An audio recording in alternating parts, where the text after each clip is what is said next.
नमस्कार सर्वांना, जय मल्हार। ह्या महाराष्ट्र राज्याचे बहुजन समाजाचे नेते आमचे मित्र गोपीचंद पडळकर साहेब यांनी अधिवेशनामध्ये एक प्रश्न त्या ठिकाणी मांडला।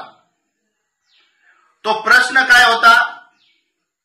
आद्य क्रांतीवीर राजे उमाजी नाईक यांचा जन्म पुरंदरमध्ये आहे आणि पुरंदरमध्ये होत असलेल्या इंटरनॅशनल एअरपोर्टला आद्य क्रांतीवीर राजे उमाजी नाईकांचं नाव द्यावं असं त्या ठिकाणी आमचे नेते गोपीचंद पडळकर साहेबांनी त्या ठिकाणी मागणी केलेली आहे। महाराष्ट्र राज्यामध्ये आणि भारतामध्ये रामोशी बेडर समाजाचा इतिहास खूप मोठा आहे।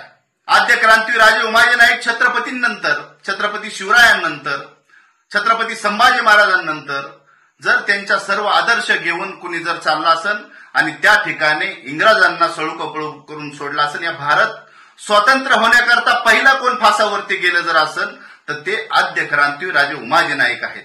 आणि योगायोगानं पुरंदर तालुक्यामध्ये त्यांचा ज्या ठिकाणी जन्म आहे त्या ठिकाणी त्यांच्या पुरंदर तालुक्यामध्ये ही इंटरनॅशनल एअरपोर्ट होत आहे आणि त्या ठिकाणी आमची मागणी आहे की आद्य क्रांतीवीर राजे उमाजी नाईक यांचं नाव त्या ठिकाणी द्यावं।